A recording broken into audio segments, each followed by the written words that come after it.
Hi all, let's continue our look at the evolution of chess style, but step back for a moment to look at Andre Lilienthal in 1935, his encounter against Capablanca. So let's see, this is one of his most celebrated games, and a game which he was kept on asking about. People kept on asking about this game. So let's see, d4 from Andre.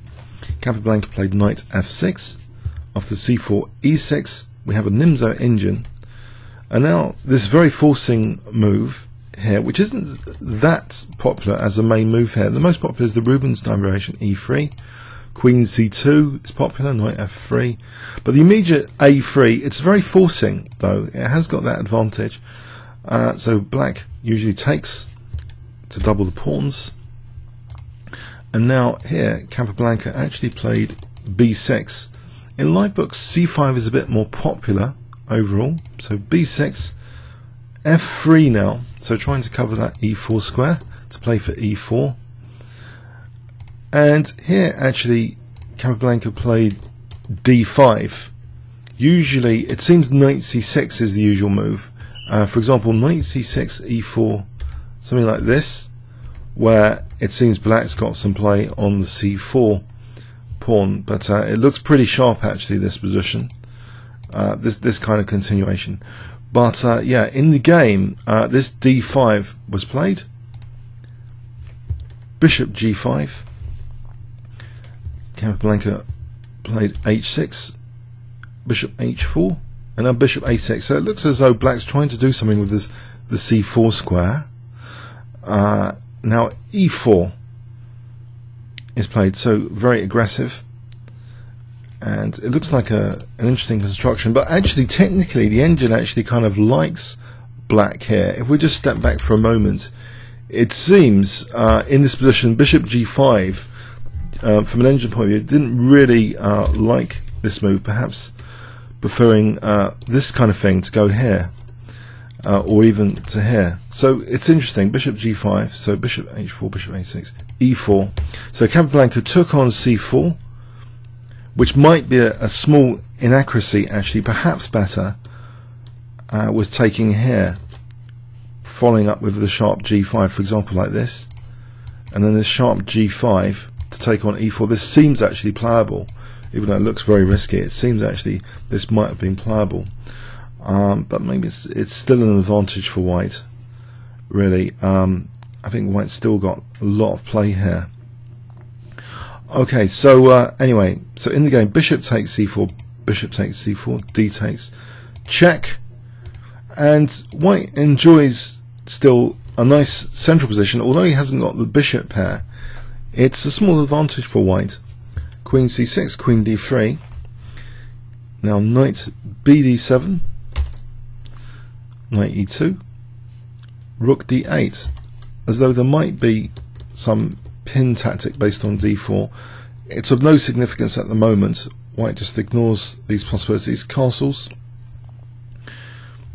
a5.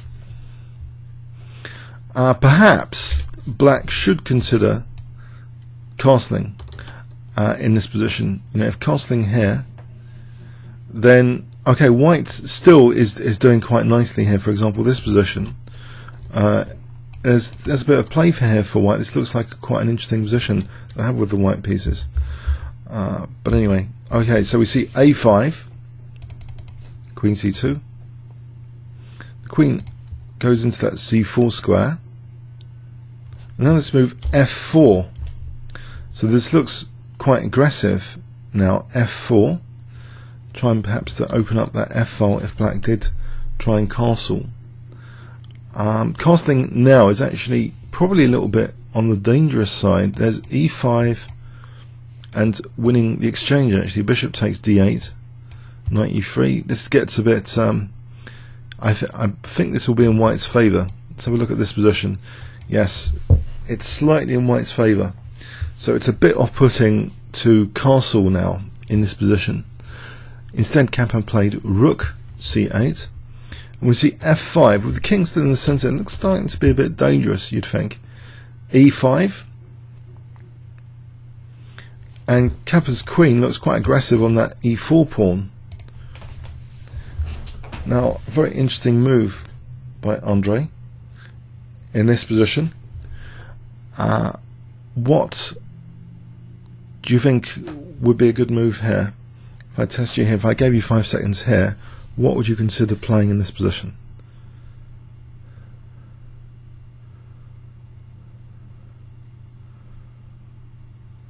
Okay, far-sighted move. D takes E5. Now here, if it seems as though, doesn't this lose that centre pawn? Isn't that a slight snag to this? That black actually has the cunning queen takes E4, and he's actually hitting the bishop as well. So this was played, queen takes E4. Now white to play here. If I gave you 5 seconds to pause the video, starting from now, what would you play?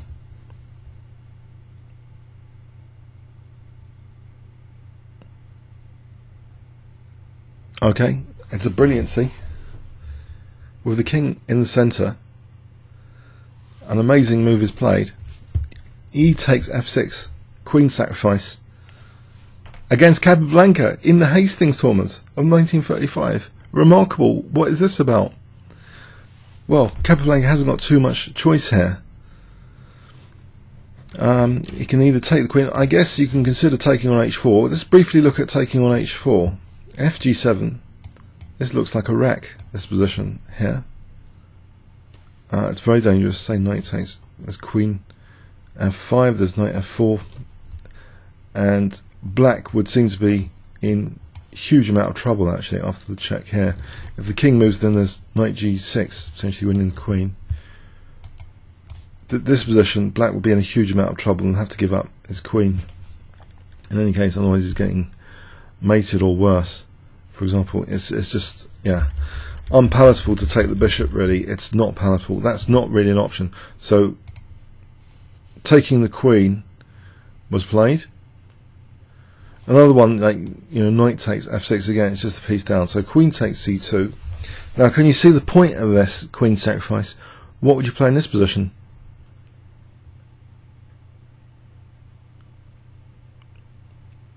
Okay, F takes G7. So actually threatening, like, very dangerous, not only promoting and winning the rook, but that's really dangerous after. So that rook needs to move. You know, if taking it, it's just too much material loss for black. Like here, knight F8. Yeah, queen would be lost there, for example, as well. So the rook moves, but now, yeah, the black king has been heavily restricted. The pawn is restricting F8. The bishop is restricting D8. And in this position, another great move, all calculated very, very well. White to play. What would you play here? 5 seconds.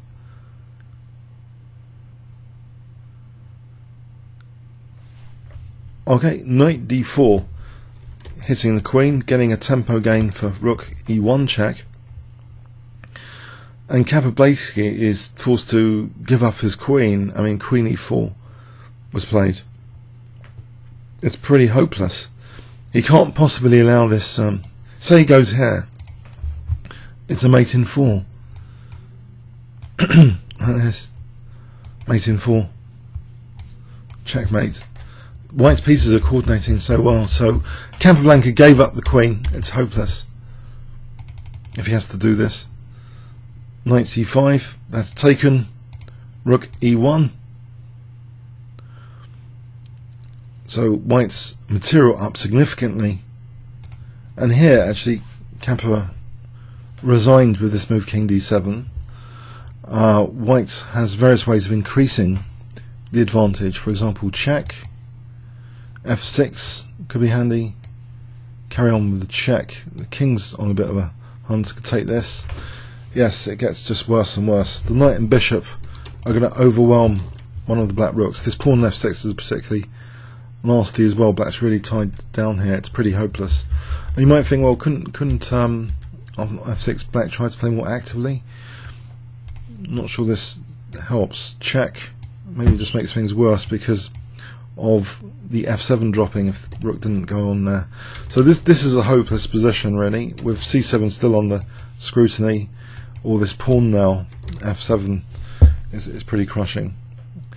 So yeah, it was a really overwhelming game. Let's have a look at that again. So Nimzo engine, forceful a3, this bishop g5, and e4 very energetically and aggressively played by white. So white seems to have at this point a strong centre, and the king with that rook on d8, yeah, it looks bad for e5 potentially. Here, although e5, there's knight takes e5, so the rook on d8 was preventing it here, but by stepping out of the way, that prevention's removed. So black again can't castle here now because of e5. So we see this instead. Black trying to play on the e4 pawn with this move e5, but was just totally and utterly refuted. The whole concept totally refuted. The king's in the centre. There's a fundamental rule that if you've still got weaknesses, you shouldn't undertake active operations, and that's kind of vividly shown here, that black's king is not entirely theoretically safe. So you can have this expectation for a backfire, or tactical unification theory. There's vulnerabilities in the pieces, weaknesses of the pieces, and when there's weaknesses of the pieces like the king's centre, you can use the strength of the opponent's pieces. The forcing moves demonstrate the strength, and here, this is a fantastic forcing move sequence here to exploit the weakness of the king on e8. So this e takes f6. The strength of the pieces revealed here against that black king in the centre. So rook g8, knight d4, another powerful forcing move, and the e file being blasted to gain material for white, crushing material advantage. There wasn't much else there, yeah. So okay, on king d7, Capablanca resigned. A remarkable game, and no wonder Lilienthal was reminded of this game quite a lot in that classic Hastings tournament. A fine victory. Comments or questions on YouTube? Thanks very much.